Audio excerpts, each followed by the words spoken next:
An Anas bin Malik radhiyallahu anhu qala li Rasulullah sallallahu alaihi wasallam ya Anas asbigil wudu yuzad fi umrik. Salim ala man laqita min ummati taksur hasanatuk. Wa sholli salata duha fa innaha salatul awwabin qablaka. Wa qala ya Anas irhamis saghir wa wakkilil kabir wa kun min rufaqai. Dari Sayyidina Anas radhiyallahu an. Sayyidina Anas ini adalah khadimnya Rasul sallallahu alaihi wasallam. Beliau kira-kira ya 10 tahun lah selama Rasul sallallahu alaihi wasallam berada di Madinah. Ketika beliau masih kecil, kira-kira usia 10 tahun, berkhidmat kepada Rasulullah sallallahu alaihi wasallam. Ini Masya Allah ya, luar biasa. Abi mengatakan orang-orang yang dekat dengan Rasul, walaupun dia seorang budak, walaupun dia seorang pembantu, walaupun seorang anak kecil, itu menjadi guru-gurunya para sahabat. Menjadi orang-orang yang memang tokoh-tokoh di dalam perjuangan agama, tokoh-tokoh di dalam ilmu keagamaan. Sayyidina Anas bin Malik, beliau mengatakan Rasul sallallahu alaihi wasallam bersabda, mengatakan kepadaku, ya Anas, wahai Anas, asbagil wudu yuzad fi umrik. Sempurnakan wudu. Jadi istilah sempurnanya wudu itu namanya isbag. Tolonglah kita wudu itu dengan sempurna. Nah, wa wudu'i hadza, kata Nabi itu seperti wuduku ini.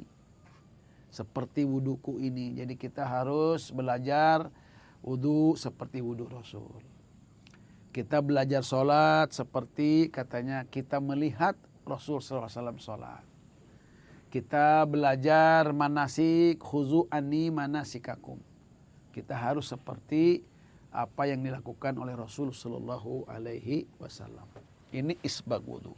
Apa yang disabdakan oleh Nabi? Yuzad fi umrik. Wudu itu bisa, isbag wudu itu bisa menambahkan umur. Bisa memanjangkan umur. Masya Allah. Coba kira-kira nih, harus ada perlu kajian mendalam ini. Kira-kira secara medisnya ini, kita berisbag wudu itu bisa panjang umur. Kira-kira gimana? Kira-kira. Ya ini mah apa namanya, studi komparatif aja. Jangan di wudu itu kita harus cuci tangan. Kita harus menselat-selati namanya tahlil. Kita harus kumur-kumur namanya madu-madu. Kita harus memasukkan air ke dalam hidung namanya istinsak. Kita harus istinsar menyingsring. Kemudian kita harus membasuh muka dengan baik. Kemudian kita harus menggerak-gerakkan kuping misalkan ya. Kuping ini digerak-gerakkan berapa kali menggerakkan coba. Ketika kita cuci muka, kita pegang kuping, kita menggerakkan. Ketika kita nanti mengusap kepala, kita menggerakkan. Atau kita dikhususkan oleh Rasulullah SAW itu disunatkan untuk menggerak-gerakkan kuping. Ini kan luar biasa. Kemudian mencuci kaki dan lain-lain sebagainya. Ini bisa memanjangkan umur. Atau juga umur itu bisa juga artinya melipat gandakan amaliyah. Karena ada keterangan disebutkan kalau kita melaksanakan satu kebaikan dengan berwudu, maka kita akan dikalikan 10 kebaikan.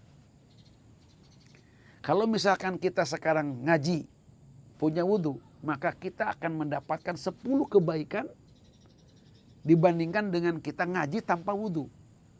Nah artinya kalau kelipatan 10 itu berarti umur itu, artinya kan umur itu artinya adalah kemakmuran, keramaian. Umur itu beda dengan usia lah. Kalau usia itu bahasanya sinun yang kaitannya dengan gigi, dengan fisik. Itu bisa apa namanya? Bisa diukur. Ini usia kita berapa?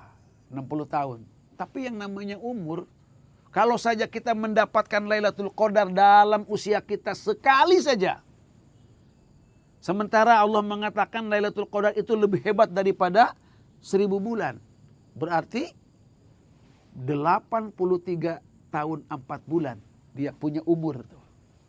Padahal usianya misalkan hanya 60 tahun. Itu kalau mendapatkan Lailatul Qadarnya sekali dalam seumur hidup.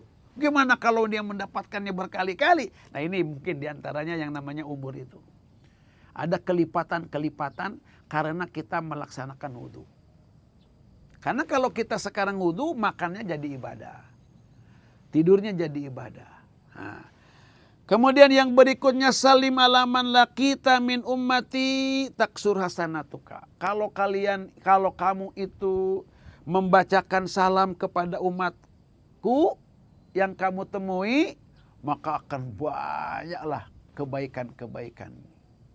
Ini ada hadis misalkan mengatakan kalau kita mendoakan, kalau kita itu beristighfar, memintakan ampunan untuk umat Rasulullah Sallallahu Alaihi Wasallam, khususnya yang Muslim nih, kita minta ampunan, minta memberikan ampunan, apa kata Nabi?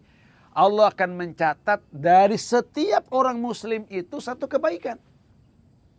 Kalau orang Muslim sekarang ini jumlahnya misalkan 2 miliar, maka kita sekali mendoakan, sekali kita mengistighfarkan untuk orang mukmin, nggak tanggung-tanggung, dapat kebaikannya berapa? 2 miliar. Allahu Akbar walillahilhamd. Apa kata Nabi? Anas, kamu ucapkan salam kepada umatku, maka kamu akan mendapatkan banyak kebaikan. Wasolli sholata duha, jangan lupa sholat duha. Fa innaha sholatul awwabina qablak, karena itu merupakan sholatnya orang-orang awwab, orang-orang yang baik-baik, orang-orang yang soleh-soleh. Wa qala ya Anas irhamis saghir, kasihani, sayangi anak kecil, wa waqiril kabir, hormati orang-orang tua.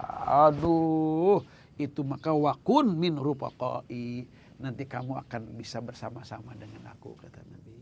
Subhanallah, mudah-mudahan apa yang ada dalam hadis ini menjadi pelajaran buat kita untuk meningkatkan amaliyah kita.